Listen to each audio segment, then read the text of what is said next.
날씨가 많이 덥죠. 이 더운 날씨에 고생이 많으십니다.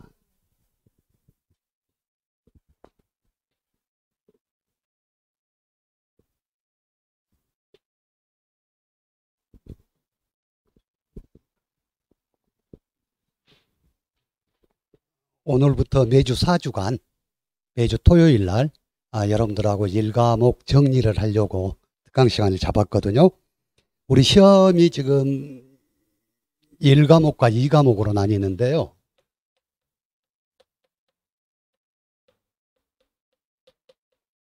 다 아시겠지만 1과목은 농작물 재해보험에 가입하기 위해서 어떤 조건을 갖추고 있어야 되는지 이걸 공부하는 거고, 2과목은 재해보험에 가입한 농가가 보상하는 재해로 피해를 입었을 때 어떻게 조사를 하고 어떻게 손해액을 산정하는지 이걸 각각 공부를 하는 거예요.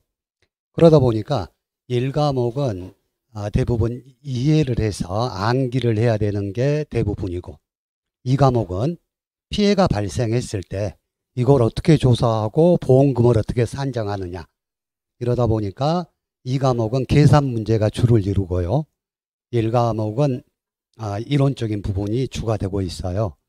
그런데 우리 합격자 기준이 1, 2과목 과락 없이 평균 60점이면 합격을 하도록 되어 있거든요. 이제 여러분들이 지금부터 시험 날짜가 9월 3일이니까 정확히 2달 남았죠. 2달 남다 보면 저는 그렇게 생각을 해요. 제가 이제 여러 가지 자격시험 공부를 해본 경험에 의하면 이 시험 공부도 전략이 굉장히 중요하거든요. 전략이. 그래서 내가 1과목에 조금 더 이해도가 높다 그러면 1과목에 치중을 해서 공부하시고, 나는 1과목 외우는 건 좀 싫고 2과목 문제풀이가 훨씬 더 쉽다 그러면 2과목에 치중해서 공부를 하시는데, 우리 배점 기준이 얘가 40점 맞고 얘를 90점 맞아도 합격하는 거고, 거꾸로 얘를 40점 맞고 얘가 80점 맞아도 합격하는 거고, 평균 60점이니까. 근데 공부를 하시는 분들을 보면 이 과목을 굉장히 어려워해요. 이 과목이 배우는, 저희들이 공부하는 공식은 몇 개 안 되는데 적용하는 품목에 따라서 어떤 건 적용하고 어떤 건 적용하지 않고 배제되고 이런 것들이 있다 보니까 굉장히 어려워하거든요. 그래서 저는 항상 강의하면서 내가 공부하기 즐겁고 편한 과목에 집중을 해라. 그리고 나머지 한 과목은 아직까지는 우리 시험이 상대평가가 아니고 절대평가예요. 그래서 평균 60만 내면 합격이니까 그걸 굳이 1, 2과목 다 잘해야 되겠다. 물론 다 잘하면 좋겠죠. 이렇게 생각하다 보면 본인 스트레스가 많거든요. 그래서 이제 이 과목 선생님도 계시지만 이 과목에서는 거의 나오는 문제는 정해져 있어요. 그래서 항상 적과전 종합위험 과수 부분에서 약 한 20점 정도가 출제가 되고, 벼 품목에서 한 20점, 그리고 단답형 가로넣기에서 한 25점, 이렇게 하다 보니까 이 과목에 그냥 아니할 말로 그것만 공부해도 40점은 넘는다는 이야기. 그렇죠? 우리가 지금까지 기출문제를 쭉 보면 항상 나오는 문제는 나오니까. 그래서 1회 때 공부했던 선배님이 시험 한 달 남겨놓고 원서 접수한 다음에 1, 2과목을 그것만 했대요. 벼하고 과수. 그 다음에 그때는 가축이 없었으니까 벼하고 과수 용어 정리 이것만 해가지고 턱걸이 62점으로 합격한 선배님도 계시고, 그래서 공부할 때는 여러분들이 아무튼 내 공부 방법에 대해서 확신을 가지셔야 됩니다. 이렇게 공부하면 합격한다 하는 확신.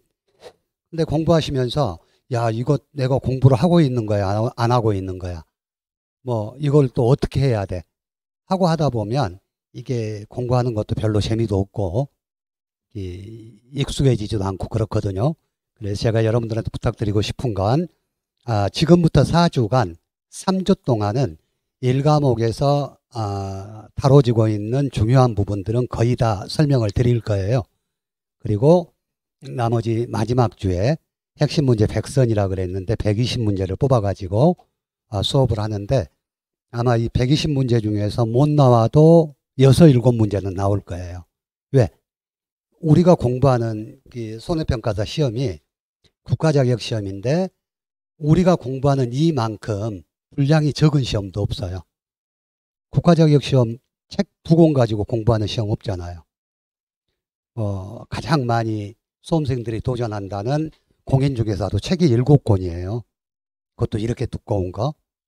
근데 우리가 공부하는 손해평가사는 1, 2과목으로 형식상 나눠는 놨지만 똑같아요. 내용은. 그래서 우리는 지금 농작물 재해보험에서 정하는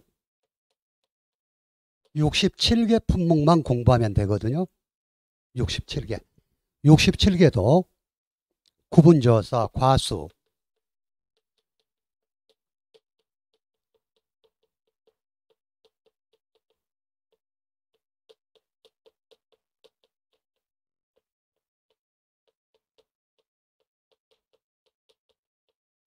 네 개뿐이에요. 공부할 거.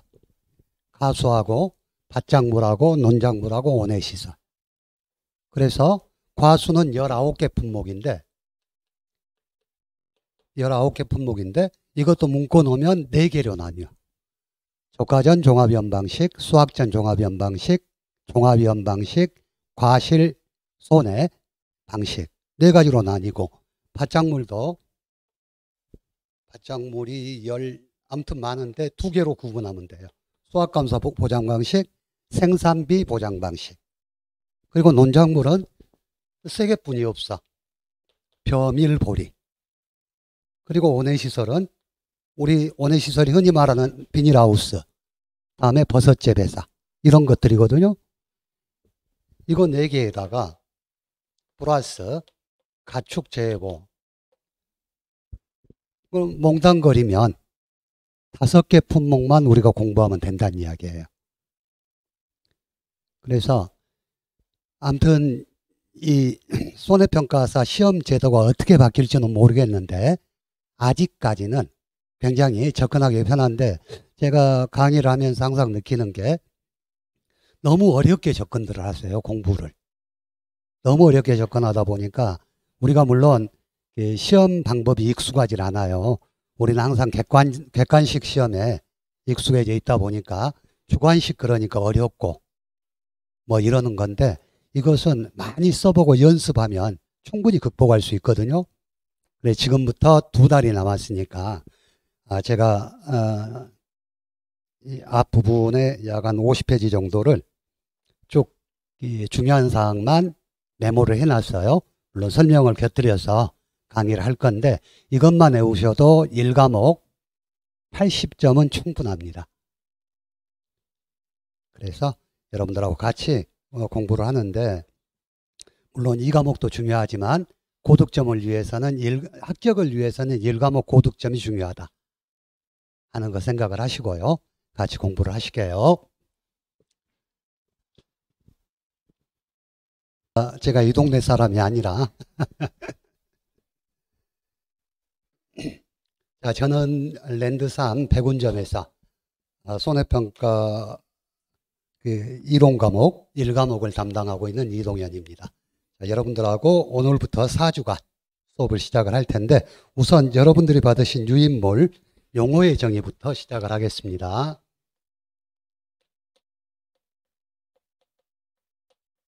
일단 이 용어를 우리가 알아야지 지금부터 공부하는 내용들 이해력이 빠르고 좋거든요. 그리고 이제 이 용어의 정의는 매 시험마다 5점짜리 가로넣기 문제로 많이 나오는 부분이에요. 그래서 용어 정의 중에서 여러분들이 반드시 좀 체크하고 가셔야 될 것들에 대해서 설명을 하고 넘어가도록 하겠습니다.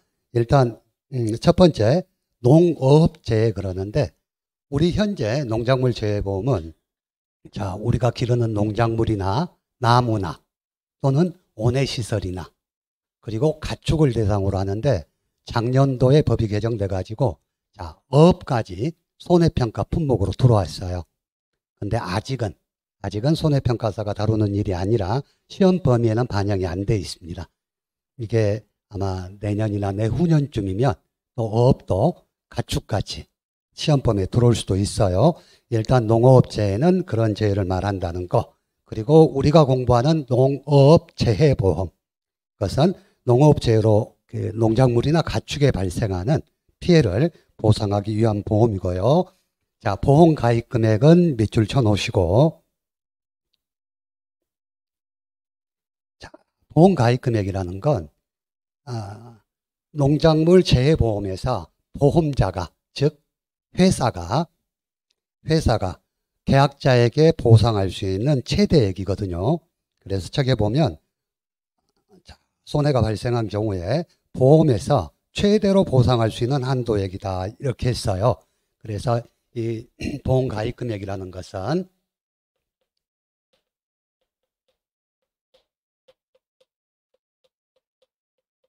보험자와 계약자가 약속한 금액인데 무조건 보험 가입 금액을 내 마음대로 설정한다? 그건 아니고 보험 가입 금액은 가입 수확량이 있겠잖아요. 그 가입 수확량에다가 가입 가격을 곱해서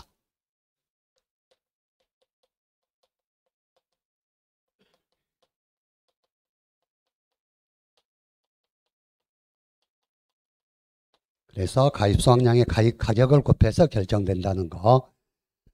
그래서 이제 보험 가입 금액이 결정이 돼야지 보험료도 결정이 되는 거고요. 보험 가입 금액을 기준으로 보험금도 지급하는 거고. 자, 밑에 보험 가액. 여러분들 가입 금액하고 가액을 헷갈려 하시는 분이 계시는데 가입 금액은 보험에 가입한 금액이고 보험 가액은 가입을 했든 그 금액에 반영이 됐든 안 됐든 그 농작물이 가지고 있는 최고 가치거든요. 예를 들어서 자, 우리가 가축재해 보면서 자, 소를 우리가 보험에 가입한다고 생각을 해요. 그러면 소가 가입할 때는 뭐 송아지일 수도 있고 1살짜리일 수도 있고 2살짜리일 수도 있겠죠. 그때 그 가격을 평가해서 보험 가입 금액이 되는 거고 만약 소가 아주 다 커가지고 뭐 40개월이 넘어가지고 사고가 났다. 그러면 보험에 가입했던 소의 금액하고 사고가 난 당시에 피해를 입은 소의 금액이 다르겠죠. 그럴 때 보험 가액은 보험 목적물이 가지고 있는 가치를 말하는 거고 보험 가입 금액은 자 이게 1,000만 원이 됐지만 보험 가입 금액이 500만 원이다 그런다면 보험자는 계약자에게 보상할 금액이 500만 원밖에 안 되는 거예요. 왜? 보험 가입 금액은 회사가 보상할 수 있는 최대 한도이라 그랬죠. 그래서 구분해서 생각을 하시고요. 다음에 계약자 부담 보험료가 있네요. 자, 우리 농작물 재해보험은 정책보험입니다. 정책보험이기 때문에 자, 국가에서 보험료의 일부를 보조를 해줘요. 그래서 대부분의 품목이 산정된 보험료의 50%를 지원합니다. 50%를 지원하고 벼하고 적과정 가수, 4대 과수, 사과, 배, 단감, 떫은감은 자기 부담 비율에 따라서 별도로 지원하는 비율이 다르거든요. 그런데 일단은 50%를 지원하고 지자체 뭐 재정 여건에 따라 다르지만 10에서 40%까지를 지원을 하고 있어요. 그래서 뭐 보험료가 10만 원 나왔다. 그러면 국가에서 50만 원, 아니 5만 원. 다음에 지자체에서 만 원에서 4만 원. 그래서 이런 것들을 제외하고 계약자가 실제로 납부하는 보험료가 계약자 부담 보험료입니다. 물론 조금 이따 공부할 때 자, 다른 것은 다 50%니까 외울 필요는 없고 적과정 가수하고 벼에 대해서는 자기 부담 비율에 따라서 국가 보험료율이 달라지니까 그건 반드시 우리가 알고 가야 되거든요. 조금 이따 다시 설명하겠습니다. 자, 보험금이라는 건 보험 사고가 발생했을 때 그 사고 피해율에 따라서 보험자가 계약자한테 주는 거고 자, 시범사업 밑줄 한번 쳐놓으세요.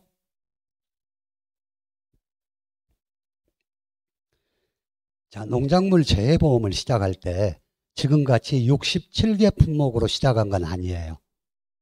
처음에 사과, 배 이것만 시범적으로 시작을 했다가 보험의 효용성이 이 정도면 농가에 피해를 보전해 줄 수가 있고 보험으로서 효용성이 있다 하고 판단을 해서 점차적으로 개수를 늘려온 게 67개 품목입니다. 그래 시범사업이라는 것은 자 교재에 보면 보험사업을 전국적으로 실시하기 전에 보험의 효용성 및 보험 실시 가능성 등을 검증하기 위해서 일정 기간 제한된 지역에서 실시하는 보험사업이다. 그래서 현재 우리나라 농작물 재해보험에는 67개 품목을 하는데 이 중에서 24개 품목이 시범사업 품목으로 돼 있거든요. 그건 시험에 안 나오니까 그냥 여러분들이 참고로 자 67개에서 24개는 시범사업 품목이고 이것도 곧 우리 농작물 재해보험 범주로 들어올 것이다. 전체가 이렇게 생각하시면 되겠고 그래서 여러분들은 시범사업의 의미가 뭔지 이것 정도는 알고 계셔야 돼요. 다음에 계약자라는 것은 회사와 계약을 체결하고 보험료 납부할 의무를 지는 사람이고 피보험자라는 것은 보험 목적물에 대한 사고로 인해서 피해를 입은 사람이고요. 보험증권은 보험에 가입했을 때 여러분들도 보험증권 다 가지고 계시잖아요. 보험에 가입되었음을 확인하는 그런 증권을 이야기하는 거고 다음에 보험의 목적 이것은 여러분들이 조금 체크를 해 두세요. 보험의 목적 그것은 보험 약관에 따라서 보험에 가입한 목적물로 보험증권에 기재되는 농작물의 과실 농작물의 과실이라 그러면 사과, 배, 단감, 떫은감, 복숭아, 자두 이런 것들을 말하겠죠. 농작물의 과실 또는 나무.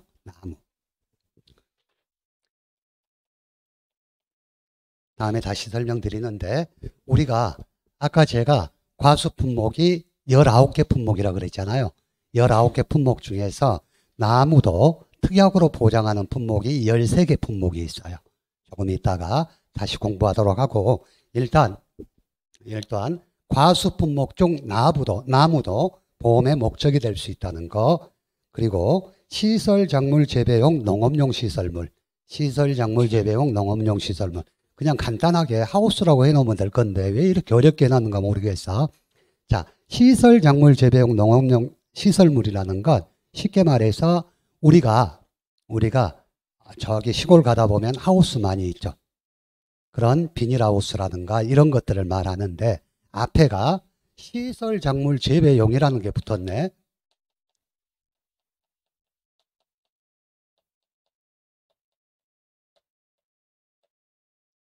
즉 하우스가 빈 하우스는 보험의 목적이 될 수 없어요. 이 하우스 내에서 하우스 면적의 80% 이상의 시설 작물을 기르고 있는 시설만 보험의 목적이 될 수 있어요. 다음에 부대시설이라고 되어 있는데 이 부대시설이라는 것은 저 하우스 내에 부착되어 있는 시설들 따로 떨어져 있는 게 아니고 즉 하우스 내에 수평 커튼이라든가 이런 것들이 부착이 되겠잖아요.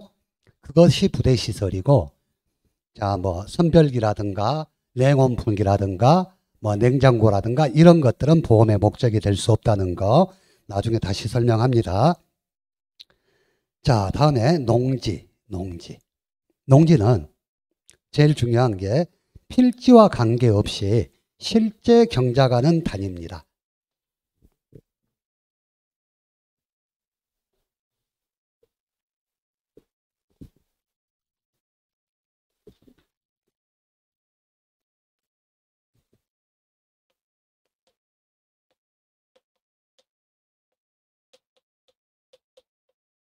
만약에 A라는 사람이 경작하고 있는 논이 지적도를 띄워보니까 필지가 4필지예요. 100, 101, 102, 104. 그런데 A라는 사람은 여기에 전체 벼를 심어서 한 농지로 사용하고 있어. 그러면 농작물 재해보험에서는 이 필지는 전혀 중요하지 않아요. 이 전체 한 덩어리로 농작물을 재배하고 있기 때문에 저 하나 자체를 보험의 목적물로 보는 겁니다. 그럼 거꾸로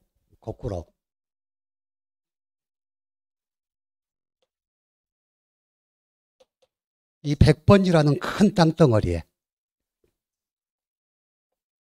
여기는 고추를 심어놨고, 여기는 뭐 콩을 심어놨고, 여기는 감자를 심어놨고, 여기는 옥수수를 심었다. 이러면 저걸 어떻게 볼 것이냐. 마찬가지. 필지와 관계없이 농작물을 재배한 하나의 경작지 4개의 농지로 봐서 각각 보험에 가입할 수가 있어요. 물론 어느 정도 일정 규모 이상이라면. 그래서 우리가 생각하고 있는 지적하고 농지가 구분하는 건 다르다는 거. 자, 다음에 과수원은 마찬가지 똑같은 개념입니다. 한 덩어리의 토지의 개념. 몇 번지가 됐든 한 덩어리에 사과가 전부 심어져서 하나의 과수원으로 관리가 된다면 하나의 과수원이 되는 거예요. 다음에 나무는 나무고, 자, 농업용 시설물. 자, 체크해 놓으시고. 자, 농업용 시설물은 일단 시설작물 재배용으로 사용되는 구조체 및 피복제로 구성된 시설이다. 우리가 보면 제가 그림을 잘 못 그려갖고 이게 이제 비닐하우스라 그러면 여기에 이렇게 하우스에 근간을 이루고 있는 뼈대, 우리가 쉽게 말해서 그냥 볼대라고 이야기하죠. 그게 구조체고 그 위에 더 씌워진 비닐이라든가 이런 어떤 투광성 자재들, 이런 것들이 피복제라고 이야기를 하거든요. 그래서 일단 농업용 시설물이 되려면 구조체와 피복제가 다 있어야 됩니다. 그래서 나중에 다음에 공부할 건데 농업용 시설물의 인수 제한 사항에 보면 피복제가 씌워져 있지 않은 시설은 보험에 가입할 수 없다 하는 말도 나오거든요. 자, 그래서 일단 농업용 시설물은 피복제와 구조체가 같이 있어야 된다는 거 체크해 두시고요. 구조체는 아까 말씀드린 하우스의 구조적 역할을 담당하는 거고요. 피복제는 투광성 자재를 말하는 거다. 자, 부대시설은 농업용 시설물에 설치한 시설이고, 부대시설과 비슷하지만 보험 가입 대상이 아닌 동산시설. 동산시설은 저온저장고, 선별기, 소모품, 즉 농업용 시설물 내 지면이라든가 따로 떨어져 있고 구조체에 부착이 되어 있지 않는 시설이 동산시설이다. 그다음에 보험료율이라는 거 환급금 체크해 놓으세요. 환급금.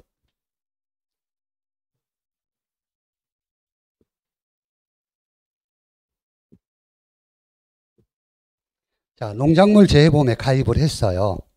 그런데 자, 가입자의 잘못으로 이 보험이 무효가 됐어. 무효가 된다든가 효력 상실이 된다든가 해지가 됐을 때 환급되는 금액. 그러면 이 환급은 그냥 다 주냐? 그건 그렇지 않고 여러분들이 나중에 공부할 미경과 비율이라는 게 있어요. 그래서 계약자에게 환급할 보험료에 미경과 비율을 곱해서 준다 하는 거. 그건 중요한 게 아니니까 나중에 일단 환급금이 뭐라는 거. 그건 체크를 해 두세요. 다음에 자기부담 비율이라는 게 있는데요. 이것은 보험사고로 어떤 피해가 발생했다. 그러면 이 100%를 보험에서 보장을 해주는 게 아니고 그 중에서 계약자가 떠안아야 할, 계약자가 부담할 보험료. 이게 자기부담 비율이거든요. 여러분들 그 자동차 보험에 4차에 들어가시면 자손 충당금 있죠. 내가 사고 났을 때 20만 원은 20만 원 범위 내에서는 내가 부담한다든가 이거하고 똑같은 개념이에요. 그래서 일단 농작물 재해보험에서 자기부담 비율은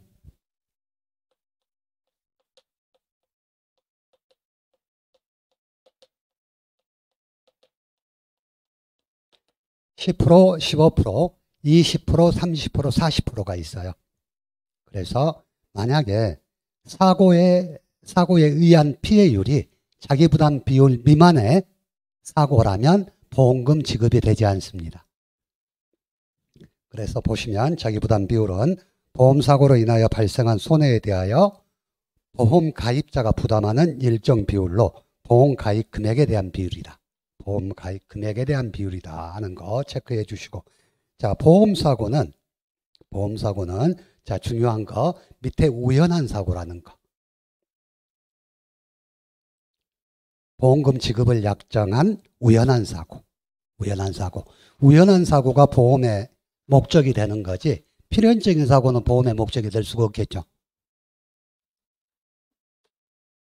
자, 다음에 자기부담금. 자기부담금은 보험 가입 금액에 자기부담 비율을 곱해서 나오는 비율이에요. 예를 들어서 자, 보험 가입 금액이 1,000만 원이다. 곱하기 자기부담 비율이 15%다. 그러면 1,000만 원에 10%면 100만 원, 150만 원이겠죠. 얘가 자기부담금. 보험 가입 금액에 자기부담 비율을 곱해서 나오는 거거든요. 그래서 이것도 마찬가지. 만약에 자기부담금이 150만 원인데 보험사고로 입은 피해액이 130만 원이다. 보험금 지급이 되겠어요? 안 되겠어요? 당연히 안 되겠죠. 자기부담금 미만의 사고는. 그래서 자, 밑에 그 자기부담금에 당구장 표시되어 있는 거 있죠? 자기부담제도. 그러면 이런 자기부담제도를 왜 만들었느냐? 자, 그것은 여러분들이 노트에다 여러 번 써보시고 한 번쯤 암기를 해 두셔야 될 사항이라고 생각이 되거든요. 자, 자기부담제도는 자, 소액 손해의 보험 처리를 배제함으로써 어떤 효과가 있느냐? 비합리적인 운영비 지출 억제, 보험사의 계약자 보험료 전략, 피보험자의 도덕적 위험 축소, 방관적 위험의 배제 등의 효과를 볼 수 있다. 이렇게 되어 있어요. 자, 자기부담 제도가 없다면 조그마한 보험사고도 보험금을 타려고 하다 보니까 보험회사의 운영비가 엄청 늘어나겠죠. 그리고 보험회사의 운영비가 늘어나고 보험금이 늘어나면 따라서 계약자가 부담할 보험료도 인상이 돼요. 우리 지금 자동차 보험 사고율이 높으니까 계속 지금 보험료가 올라가고 있잖아요. 농작물 재해보험도 그런 일이 생길 수 있다. 다음에 피보험자가 모든 금액을 다 해주게 되면 굉장히 도덕적 해이에 빠져가지고 별로 관리를 안 하겠죠. 농작물에 대해서. 그래서 이런 도덕적 위험을 축소하고 방관적 위험을 배제하기 위해서 자기부담금 제도를 두고 있다 하는 거. 만약 시험에 농작물 재해보험에서 자기부담 제도를 운영하는 이유를 5개 이상 쓰시오, 4개 쓰시오 한다면 이걸 써줘야 된다고. 무슨 말인지 알겠죠? 다음에 사고율은 사고수를 가입 농가수로 나눈 거고, 손해율은 보험에 대한 보험금의 백분율이고요. 피해율은 보험금 계산을 위하여 각종 피해 수량의 백분율인데, 일단 여러분 그냥 옆에다가 나중에 다시 나오는데, 피해율은 보험 가입 금액 곱하기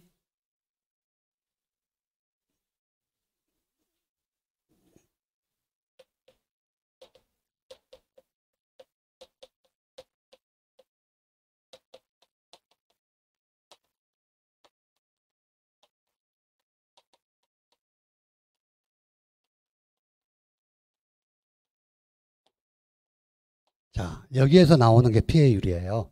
모든 보험금은 보험 가입 금액 곱하기 피해율 마이너스 자기부담 비율로 구하거든요. 그래서 여러분들이 이 과목에서 가장 머리 아프게 하는 게 피해율 구하라는 거. 피해율 구하라는 거. 그래서 저 피해율이 뭐냐? 자, 보험금 계산을 하기 위해서 얼마만큼의 피해를 입었느냐 하는 걸 백분율로 나타내는 게 피해율이에요. 그래서 참고로 이 피해율은 평년 수확량 마이너스 수확량 마이너스 미보상 감수량 나누기 평년 수확량으로 나누는 놈도 있고, 여기에다가 플러스 병충해 감수량을 더해서 해주는 놈도 있고, 여러 가지가 있잖아요. 그거에 대한 이야기니까. 자, 다음에 식물체 피해율. 식물체 피해율이라는 건 어디에서 나옵니까? 경작불능 보험금 계산할 때 나오는 거거든요. 자, 경작불능 조사에서 고사한 식물체를 보험 가입 식물체로 나누어서 산출한 값입니다. 다음에 전수조사는 자, 보험에 가입한 목적물 전체를 조사하는 거고요. 표본조사는 자, 보험에 가입한 목적물의 일부를 표본으로 추출해서 조사하는데, 그 표본으로 추출할 때 어떤 걸 추출한다? 경작한 수확물의 특성 및 수확물을 잘 나타낼 수 있는 것들을 표본으로 추출한다는 거. 표본조사, 전수조사는 시험에 하도 많이 나와서 일단 그런 뜻이다 하는 걸 알고 계시고요. 다음에 재조사하고 검증조사는 우리가 좀 구분해야 돼.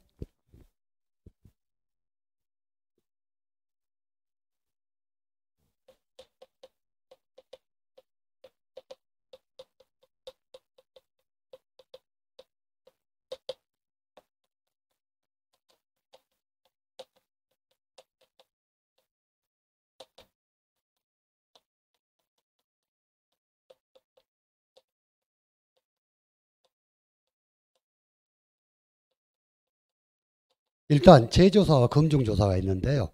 재조사는 누가 하냐?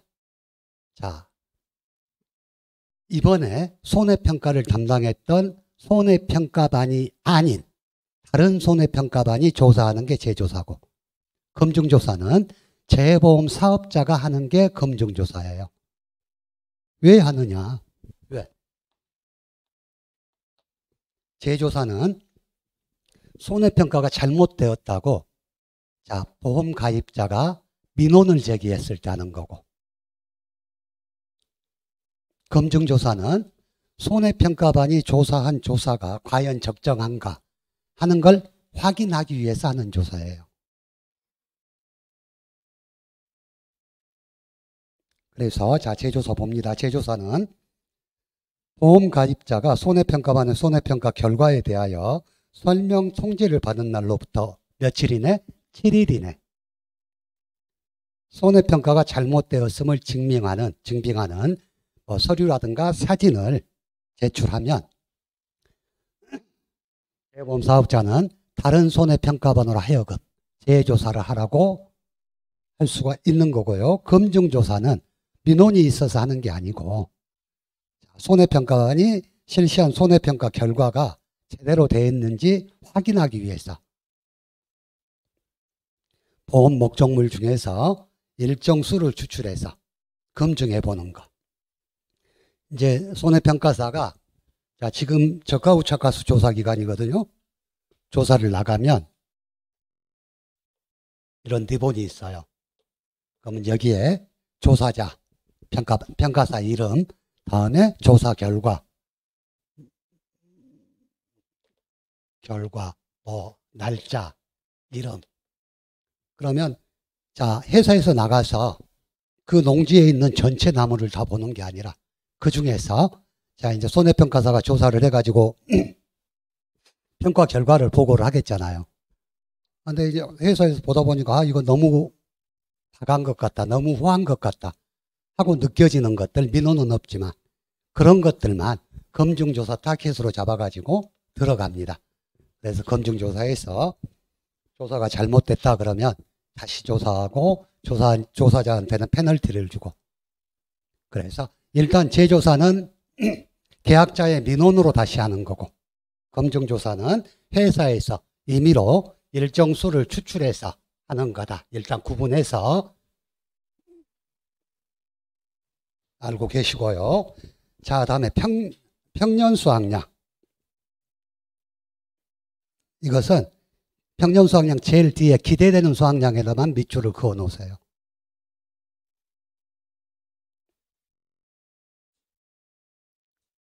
밑에 표준 수확량은 정해진 수확량에 밑줄 그어 놓으시고요. 무슨 말이냐? 평년 수확량이라는 건 옛날 5년 동안 쭉 조사를 해왔던 실제 수확량하고 표준 수확량을 가중평균해서 올해는 어느 정도 수확량이 나오겠다 하고 기대되는 수확량이 평년 수확량이고, 자, 표준 수확량이라는 것은 가입 품목의 품종이나 수령이나 재배 방식 등에 따라서 정해진 수확량. 표준 수확량은 일단 두 개, 하나는 기대되는 수확량이고 하나는 정해진 수확량이다. 이 두 가지 가지고 일단 구분을 하세요. 이게 5점짜리 가로넣기로 나오면 엄청 헷갈립니다. 그러면 제일 끝말만 봐. 기대되는 수확량은 평년 수확량, 정해진 수확량은 표준 수확량. 그렇게 구분하면 되겠죠. 자, 다음에 평년 착과량. 평년 수확량은 밭작물이나 논작물에 해당하는 이야기고요. 평년 착과량은 과수작물에 해당하는 이야기거든요. 뭐 사과나 배, 단감, 떫은가, 복숭아, 포도, 자두, 얘들한테 착과량이라는 단어를 씁니다. 의미는 똑같아요. 자, 그리고 평년 착과량은 어디에다 쓰냐? 용도가 더 중요해요. 자, 보험사고 시 감수량 산정의 기준이 된다는 거. 감수량 산정의 기준이 된다. 그런데 그 보험사고가 언제 났냐? 적과 종료 전 보험사고 시 감수량 산정의 기준이 되는 게 평년 착과량이라는 거. 자, 평년 착과수는 평년 착과량을 가입 가중으로 나눴다. 이거 평년 착과수가 위에 나와야 되는데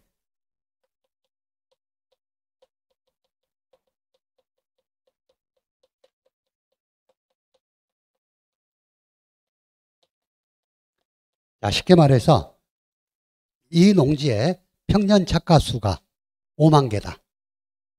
5만 개. 그런데 과중이 평균적으로 50g이다.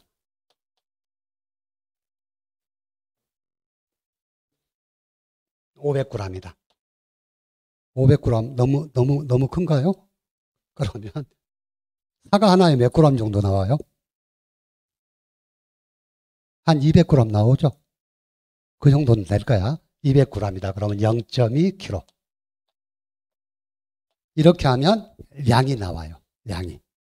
그래서 그 평년 착과량이 나오면 그 평년 착과량을 기준으로 보험 가입 금액을 구하고 이렇게 되는 거거든요. 그래서 착과수는 개수, 착과량은 거기에다가 보험에 가입한 과수 한 개당 과중, 과일의 무게, 이걸 곱해서 해주는 게 평년 착과수, 평년 착과량이라는 거. 다음에 가입 수확량. 가입 수확량 말 그대로 보험에 가입한 수확량이에요. 근데 범위가 어떻게 되느냐가 중요해. 자, 봅니다. 보험에 가입한 수확량으로 평년 수확량의 일정 범위인데 그게 범위가 어떻게 돼요? 50에서 100% 사이에서 보험계약자가 결정한 수확량이다. 그래서 이것은 가입 수확량은 보험 가입 금액의 기준이 된다는 거.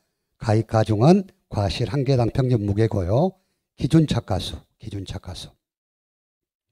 이것도 좀 체크를 해 놓으시고요.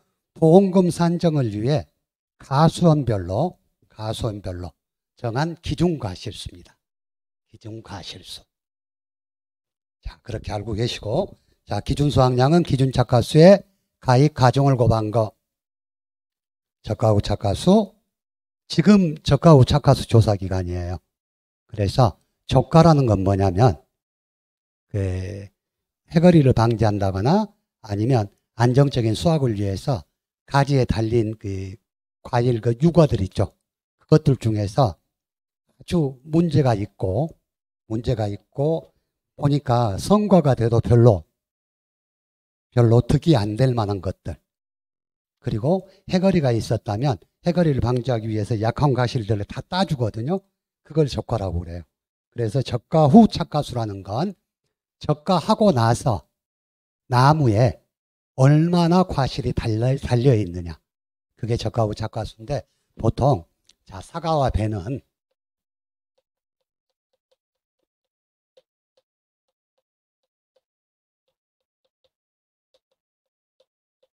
사과와 배는 6월 30일까지 적과를 다 끝내야 되고요. 감은 7월 31일까지 적과를 다 끝내야 되거든요. 자, 적과를 끝내면 손해평가사들이 저기는 사고가 있든 없든 모두 나가서 적과 후 착과수를 조사를 합니다. 자, 적과 후 착과수가 그거고요. 적과 후 착과량은 말 그대로 적과 후 착과수에다 뭘 곱해줘? 가입 과정을 곱해준다. 그 다음에 감수과실수라는 건 자, 보장하는 손해로 발생한 것으로 인정되는 거. 감수과실수. 그러니까 예를 들어서 만약에 이 가수원에 자 낙과가 5,000개가 낙과가 됐어. 그런데 낙과 이유를 살펴보니까 뭐 태풍이 2,000개, 우박이 500개 이렇게 해서 다 보상하는 재인데 보상하지 않는 재 뭐 1,000개를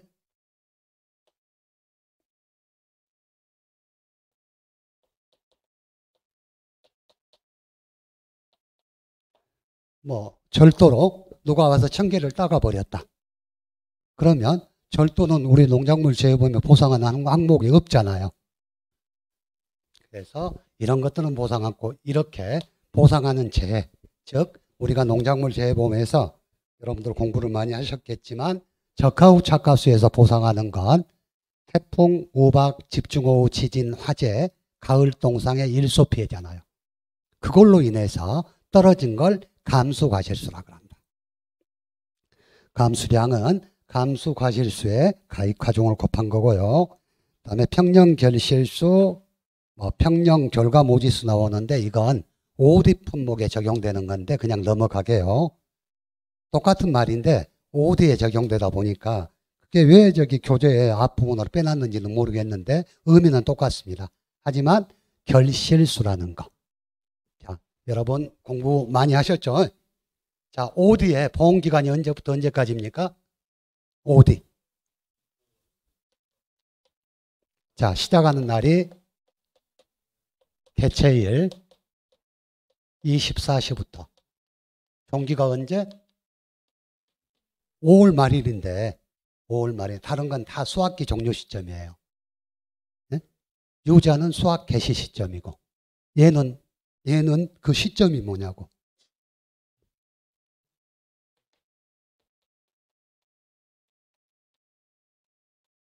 결실 완료 시점이고 이 시점이 5월 30일을 초과할 수 5월이 큰달이고만요. 5월 31일을 초과할 수 없다 그랬잖아요. 그래서 우리 67개 품목 중에서 결실이란 단어를 쓰는 건 A 하나뿐이야.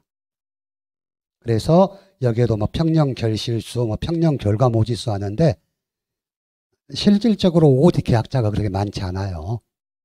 그리고 여러분들한테 제가 나중에 공부하면서 말씀드릴 건데 농작물 재해보험 손해평가 시험은 조사를 많이 나가는 품목 위주로 시험에 출제가 됩니다. 그리고 지금까지 시험에 보더라도 실질적으로 그랬고요. 제가 마이크를 끄면 조금 있다가 다시 재밌는 이야기를 해드릴 건데 마이크 가지고는 또 동영상을 듣는 분들이 계셔서 말씀드리기가 조금 그런데 다음 시간 시작하기 전에 제가 말씀을 드릴게요. 아무튼 OD는 결실이라는 걸 쓰는데 여러분들이 다음 시간쯤에 아마 보험 기간에 대해서 공부를 할 거예요. 그러면 뭐 계약 체결일 24시, 수확기 종료 시점. 이건 거의 모든 품목이니까 암기 안 하셔도 돼. 자, 보험의 시기, 즉 시작하는 날을 발하기로 한다든가 뭐 이런 좀 특이한 게 있어. 신초 발하기로 한다든가 이런 것들은 외워주셔야 되고. 그다음에 보험 종기가 뭐 결실 완료 시점 한다든가 뭐 수확 개시 시점 한다든가 조금 다른 것들이 있어. 이런 것들은 꼭 외워주셔야 되겠죠. 여러분들이 출제위원이라 그러면 남들 다 하는 평양가 안 내겠잖아요. 조금 다른 것 내지. 그런 것들만 좀 체크해서 집중적으로 공부하는 것도 방법이에요. 자, 다음에 미보상 감수량. 자, 감수가 되긴 감수가 됐어. 감수가 되긴. 근데 어떤 이유로 감수가 됐느냐. 즉, 보상하는 제2의 원인으로 감수된 거. 그걸 미보상 감수량이라 그래요. 즉, 미보상 감수량의 사유는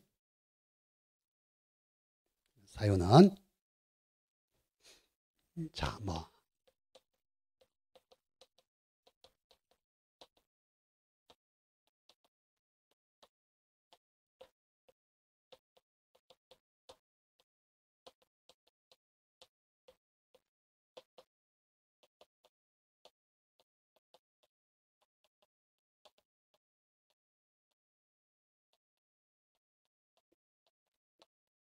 세 가지가 있어요. 일단 제초 상태 불량으로 인한 감수량, 그리고 병해충으로 인한 감수량, 그리고 보상하는 손해 이해의 원인으로 감수한 감수량. 이게 미보상 감수량이거든요. 그래서 손해평가사가 평가를 나가면 자, 미보상 상태를 조사를 하게 됩니다. 이걸로 민원이 많죠. 민원이 많은데 일단 병해충을 보장하는 품목, 즉 병해충을 보장하는 품목, 특약으로 보장하는 벼라든가 보통약관으로 보장하는 복숭아, 감자, 고추 이외에 병해충은 미보상 감수량으로 받아줍니다.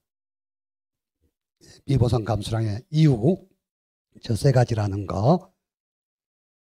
다음에 수확기 가격이라는 게 있어요. 이 수확기 가격은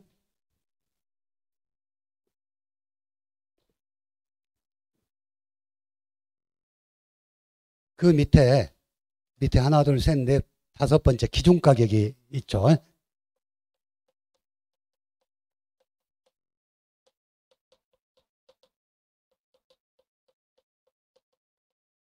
기준 가격과 수확기 가격은 어디에서 써먹냐? 농업 수입 보장 품목, 농업 수입 보장 품목. 농민들한테 가장 좋은 농작물 재해보험의 보장 방법이 수입 보장 방법이에요. 왜?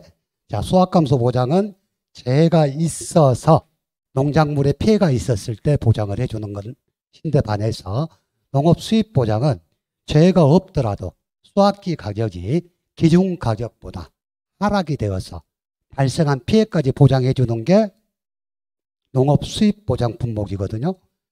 근데 아직까지 우리나라 농업재해보험이 농업 수입 보장 품목은 7개뿐이 없어. 마늘, 양파, 콩, 양배추, 포도, 가을 감자, 고구마 7개뿐이 없어요. 만약에 내가 농민운동을 한다면 나는 그냥 정부에다 그러게 해서 농민들 마음 놓고 농사 짓게 전 보험을 수입 보장 방식으로 바꿔주라. 그러면 농민들 나라도 그냥 복잡하니까 시골 들어가서 농사 짓겠어요. 왜? 이 농지에 얼마만큼의 농사를 지면 저 기준 가격에 의해서 어느 정도 수입 보장이 된다 그러면 농촌이 왜 빕니까? 안 비지. 근데 우리나라는 지금 7개만, 그것도 과거에 농작물 재해보험에 가입해가지고 손해율이 적은 사람들만 가입할 수 있게끔 만들어놨어요. 그런데 거기에서 나오는 농업 수입 보장에서 나오는 이야기가 기준가격하고 수확기 가격이에요. 기준가격이라는 것은 뭐냐? 농작물 재해보험에 가입할 때 정해놓은 가격, 그게 기준가격이고 수확기 가격은 이제 농작물 수확기, 그러니까 내가 작년에 양파보험에 가입했다.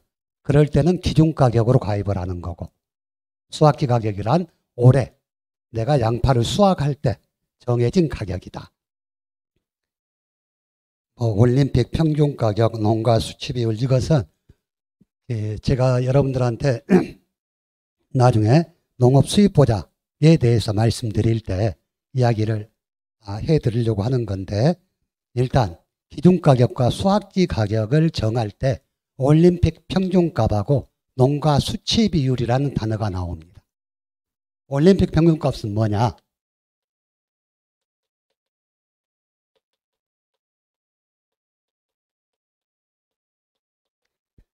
자, 우리가 비교하는 뭐 2021, 2020, 19, 18, 17, 16 이렇게 만약 5개년을 올림픽 평균값을 낸다 그러면 5개 년도 중에서 가장 높은 값과 가장 낮은 값을 빼버린 나머지 3개 값을 가지고 평균을 내는 게 올림픽 평균값이고요. 농가 수치 비율이라는 것, 자, 예를 들어서 저기 서울 가락동 농산물 도매시장에서 키로에 10,000원씩 팔렸어. 그러면 이 10,000원이 전부 농민들한테 갑니까? 안 그러죠. 거기에 운송비도 있을 것이고 경매비용도 있을 것이고 이런 것들을 다 털어냈을 때 농가에서 몇 프로를 가져가느냐, 이게 농가 수치 비율이야. 그래서 우리가 기준가격 산정할 때도 올림픽 평균값 곱하기 농가 수치 비율, 이게 기준가격이 되는 품목이고, 물론 7개가 전부 그러는 거 아니고 대부분의 것이, 나머지 수확기 가격도 수확기 가격, 즉 수확기인 2022년 가격 곱하기 농가 수치 비율하고 정하는 것도 있고, 이건 그냥 이따들하면 알고 계세요. 농업 수입 보장 품목 공부할 때 다시 이야기할게요.